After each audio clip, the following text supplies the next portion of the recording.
Oi pessoal, nesse vídeo a gente vai falar sobre quem foi Marina Colasanti e a obra Entre a Espada e a Rosa.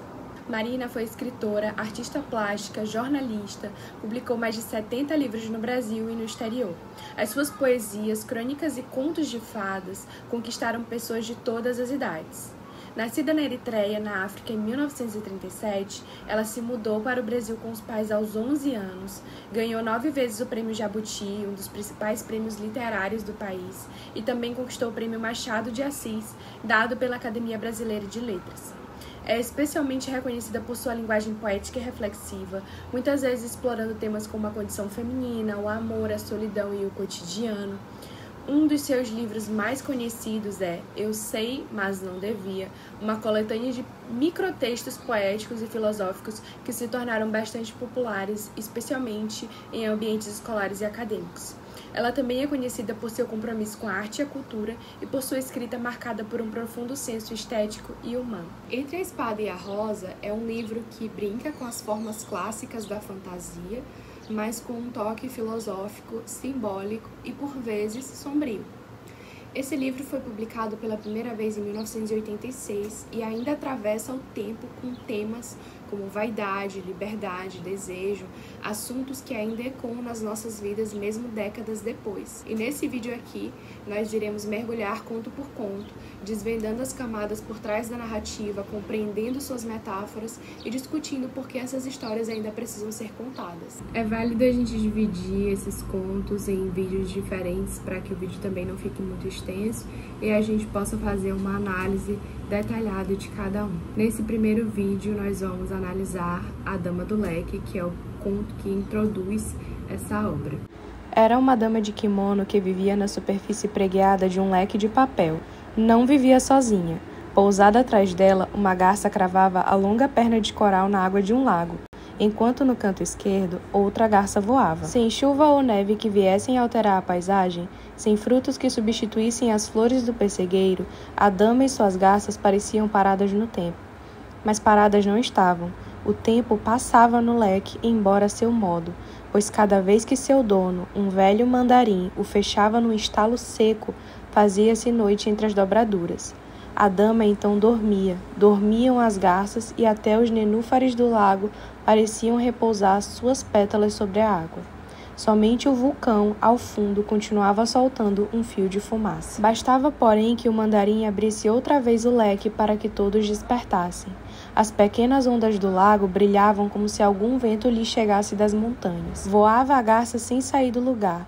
A dama de longos cabelos tocava o instrumento que tinha sobre os joelhos, tangindo as cordas com dedos pálidos. Que calorento era aquele mandarim! A todo momento, abria o leque, abrindo com ele os olhos da dama e das suas garças. E que nervoso! Mal se havia abanado, já fechava o leque novamente, empunhando-o como se fosse um cetro e trancando na escuridão suas personagens. Abre e acorda, fecha e dorme, a vida no leque era feita de rápidas noites e brevíssimos dias, sem que sobrasse tempo para o tédio. E assim teria sido por muitos anos, se o mandarim, tomado de amor por sua mais nova concubina e desejando cobri-la de agrados, não lhe tivesse dado o leque de presente. Bem outros modos tinha a concubina, tudo nela era vagar, nem a atormentava o calor. Do leque, mais que a brisa, agradava-lhe o gesto vagaroso com que o movia, acariciando o ar e o colo.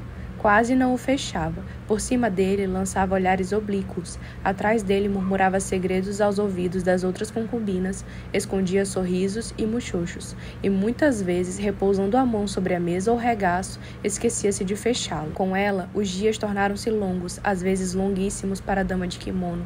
Tocava seu instrumento, olhava as aladas companheiras e assim se distraía.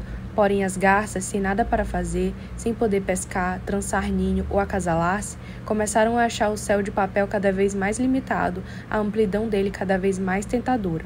E chegou um dia em que a garça do canto esquerdo, aquela que desde sempre mantinha as asas abertas, agitou-as de leve e depois com mais vigor, adejando enfim livre, voou para fora do leque.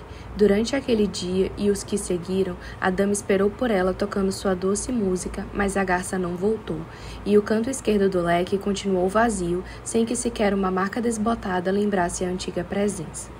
Mais tempo se foi lentamente. Sozinha agora, a garça do lago não tinha mais razão para continuar ali, com a perna mergulhada na água. e numa tarde quente em que a concubina se abanava com preguiça, a garça esticou enfim a outra perna, ondulou o pescoço, desdobrando as asas, que desde sempre haviam permanecido fechadas, como uma corola tocada pelo vento, estremeceram as pernas brancas, e a garça abriu seu vôo, abandonando o leque.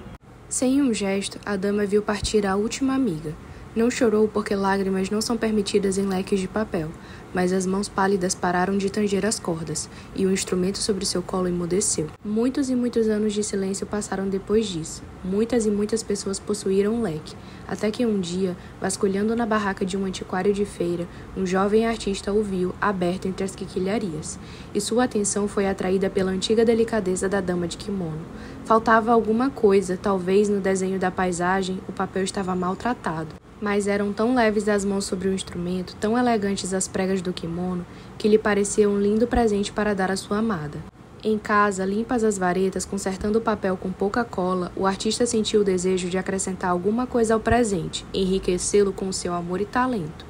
Pegou a caixa das tintas, debruçou-se sobre o leque e, com cuidado, aproveitando o espaço vazio no lado esquerdo, pintou uma garça colhida em pleno voo, asas abertas. Porém, ocupado todo aquele canto, algo ficava faltando do outro lado, mais próximo da dama.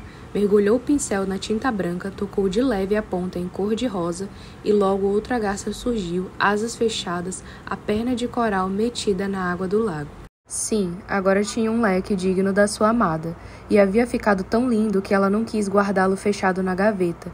Cuidando de não ferir o papel, prendeu-o aberto na parede diante da sua cama. Aquela noite ainda o olhou com encantamento antes de dormir, depois apagou a luz e fechou os olhos.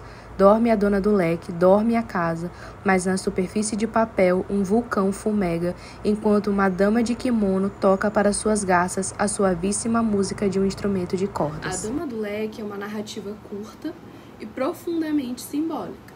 A autora usa a alegoria do leque como metáfora do tempo, da liberdade e da delicadeza com que se deve lidar com a arte e com a vida. A história transita entre o real e o fantástico, típico do estilo de Marina Colasanti, misturando o cotidiano e magia. A dama de kimono é uma figura que representa não apenas a beleza feminina, mas também sua fragilidade e resistência.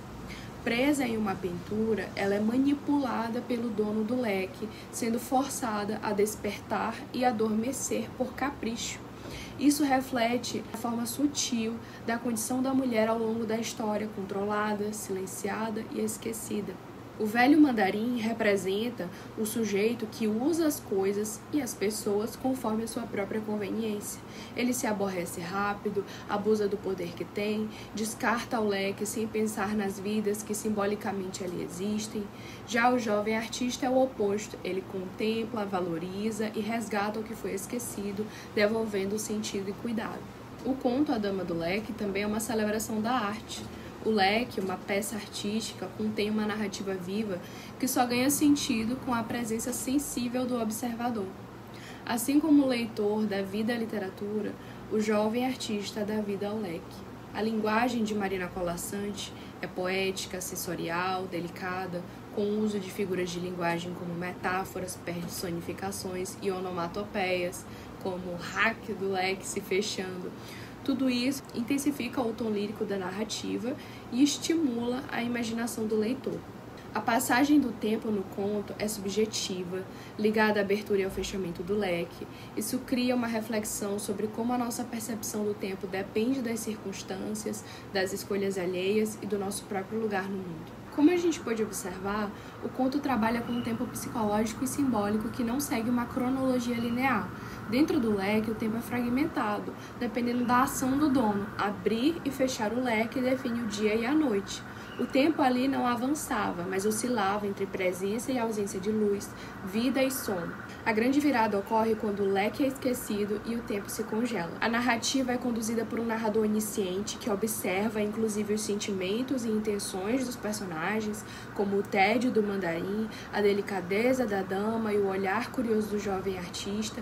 Ele nos conduz como se nos contasse um conto de fadas moderno, com sensibilidade e ritmo poético. Esse conto nos permite múltiplas interpretações. Pode ser também uma metáfora sobre a arte, a sensibilidade e o esquecimento. A dama, as garças, o lago, todos fazem parte de uma cena bela, mas que só existe quando há alguém que contemple. O velho mandarim pode representar também o espectador distraído, apressado, utilitário, que não compreende a beleza da vida que pulsa na arte e, ao abandoná-la, condena aquela beleza ao escuro esquecimento. O jovem artista, por outro lado, representa um novo olhar, a curiosidade criativa, a sensibilidade verdadeira. Ao abrir o leque com admiração, ele não só devolve vida àquela imagem, como ele também pode gerar uma conexão real com a dama, que pela primeira vez reconhece e retribui um olhar vindo de fora. O sorriso da dama é o renascimento da arte pelo olhar sensível de quem compreende. Ao final do conto, tem uma frase que diz: cuidando de não ferir o papel, prendeu-o aberto na parede diante da sua cama. Essa frase carrega um significado sutil, mas muito simbólico dentro dessa narrativa. Em primeiro lugar, nós podemos elencar a mudança da função do leque, que antes era um objeto funcional de abrir, fechar, criar vento, marcar os dias e as noites da dama, agora passa a ser um objeto decorativo fixo na parede. Isso muda tudo para os personagens que habitam na pintura. Como o leque é preso, aberto, ele nunca mais será fechado. Ou seja, a dama e os elementos da cena ficam eternamente acordados, paralisados no tempo. O que antes era uma alternância entre vigília e descanso, agora se transforma em uma eterna vigília sem repouso. Quando a autora fala cuidando de não ferir o papel, mostra que a nova dona do leque talvez valorize a delicadeza do objeto. Porém, mesmo sendo cuidadosa, ela o prende, ela impõe uma nova prisão, talvez mais cruel, porque é feita com aparente ternura. Então, esse leque aberto na parede torna-se uma espécie de quadro bonito, mas isso vem ao custo da liberdade dos que vivem dentro dele. A cena permanece linda, mas é uma beleza estática e sem vida que ignora o sofrimento da dama do leque. Essa frase vai marcar um clímax trágico do conto, o momento em que a dama perde qualquer chance de mudança, de descanso ou de esperança. Ela será eternamente observada, eternamente tocando seu instrumento, eternamente sem poder chorar. Eu queria saber também de vocês o que vocês interpretaram a partir desse primeiro conto. O que nós podemos tirar de lição a partir dessa história? Quais são os vieses que nós podemos observar desse conto? Eu espero que vocês tenham gostado desse vídeo e até o próximo, em que nós estaremos analisando os próximos contos da obra.